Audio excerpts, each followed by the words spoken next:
បាទក៏ក្រើអស់ដែនសមុទ្រទៀតហើយបាទលោកត្រាំក៏បានដាក់ប័ណ្ណបញ្ជាសានវត្តថ្មីទៀតហើយបាទតម្លៃប្រេងសាំងកំពុងតែចុះថោកផងឥឡូវមកមានរឿងអីទៀតហើយបាទអញ្ចឹង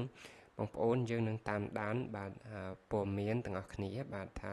តើនឹងមានរឿងអ្វីដែលកើតឡើងនឹងបាទតើយើងនឹងអានព័ត៌មានប្រចាំថ្ងៃទាំងអស់គ្នាពីព័ត៌មានថ្មីបាទ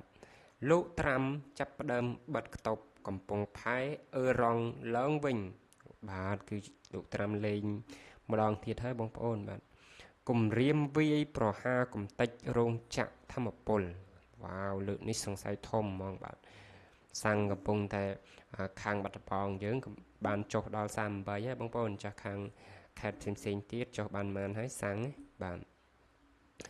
វ៉ាស៊ីនតោនប្រធានាធិបតីអាមេរិកលោកដូណាល់ត្រាំនៅថ្ងៃអង្គារទី14បាទកាលពីម្សិលមិញណាបាទខែកក្កដាឆ្នាំ2026បានអនុវត្តការបិទខ្ទប់ឡើងវិញលើកំពង់ផែរ៉ង់បាទគឺលោកត្រាំគាត់បានបិទវិញហើយបាទនៅច្រកហមូសបាទជាមួយនឹងអ៊ីរ៉ង់អញ្ចឹងប្រេងសាំងអត់ដឹងដឹកតាមណាទេបាទហើយគម្រាមថានឹងវាយប្រហារកំទេចរោងចក្រធម្មពលនិងស្ពាននៅសប្តាហ៍ក្រោយបាទយើងនឹងចាំមើលសប្តាហ៍ក្រោយតើអ្វីដែលលោកត្រាំគាត់បាននិយាយនឹងតើគាត់អនុវត្តមែនអត់បាទប្រសិនបើតេហេរ៉ង់មិនចាប់ផ្ដើមកិច្ចចរចាឡើងវិញនោះទេនេះ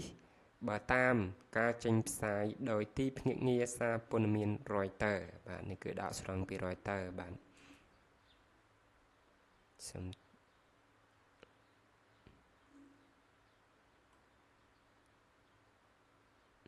សារព័ត៌មាន Reuters បាទអូខេក្នុងថ្ងៃជាមួយគ្នាយោធាអាមេរិកក៏បានអោយដឹងដែរថាសហរដ្ឋអាមេរិកបានបើកការវាយប្រហារជុំថ្មីមួយដើម្បីបំបាក់សមត្ថភាពកុំអោយអ៊ឺរ៉ង់បន្តការវាយប្រហារលើកប៉ាល់ដឹកទំនិញក្នុងតំបន់ច្រកសមុទ្រហូមូសអ៊ឺរ៉ង់បានប្រកាសបិទច្រកស្រមុទ្របាទសំទោសបងប្អូនខ្ញុំរំដើនតិចហើយបាទហូមូសឡើងវិញបន្ទាប់ពីសង្គ្រាមអ៊ឺរ៉ង់និងសហរដ្ឋអាមេរិកបានផ្ទុះឡើងជាថ្មីកាលពីសប្តាហ៍មុនបាទ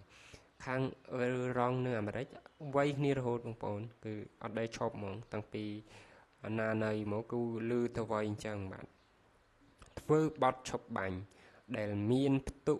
ផុយស្រួយស្រាប់ដែលភាគីទាំងពីរបានឈានដល់កាលពីខែមិថុនាដួលរលំបាទគឺមានការផុយស្រួយកាលពីខែមិថុនាហ្នឹងបានដួលរលំម្ដងហើយទៅទងកិច្ចចរចាហ្នឹងគឺចរចាបានសម្រេចទេបាទនៅក្នុងបទសម្ភាសន៍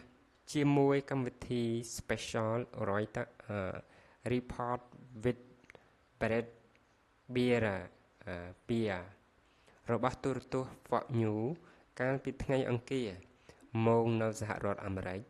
លោកត្រាំបាននិយាយថាខ្ញុំនឹងទុកការវាយប្រហារលើរោងចក្រធម្មពលជាជំរើសចុងក្រោយប៉ុន្តែនៅចុងបញ្ចប់យើងនឹងវាយប្រហារលើរោងចក្រធម្មពលលោកប្រធានាធិបតីអាមេរិកក៏បានគំរាមដែរថាសហរដ្ឋអាមេរិកអាចនឹងវាយប្រហារលើរោងចក្រធម្មពលនិងស្ពានក្នុងប្រទេសអ៊ឺរ៉ង់នៅសប្តាហ៍ក្រោយបាទសប្តាហ៍ក្រោយនេះច្បាស់ជាតិចហើយអ៊ឺរ៉ង់បាទវេះមិនផុតទេបាទប្រសិនបើតេហេរ៉ង់មិនត្រឡប់រកតុចរចា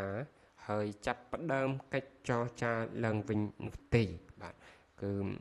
លោកត្រាំគឺគាត់បង្ហាញសាច់ដុំធំហ្មងគឺគម្រាមសម្លុតបាទគួរបញ្ជាក់ថាជាការសង្សឹកនៅនឹងការវាយប្រហាររបស់សហរដ្ឋអាមេរិកអ៊ឺរ៉ង់នៅថ្ងៃពុធទី15ខែកក្កដាបានអះអាងថាខ្លួនបានបើកការវាយប្រហារដោយប្រើដ្រូន និងមូលដ្ឋានទ័ពអាមេរិកក្នុងប្រទេសហ្សកដានីព្រមទាំងវាយប្រហារលើប្រព័ន្ធអាវុធនិងឃ្លាំងស្តុកអាវុធក្នុងប្រទេសបារ៉ែននិងគូវ៉េតផងដែរបាទនេះគឺជាកាលពីថ្ងៃពុធទី15ខែកក្កដាបងប្អូនបាទគឺអ៊ីរ៉ង់គឺបានអះអាងបាទអាងថាខ្លួននឹងបើកការវាយប្រហារ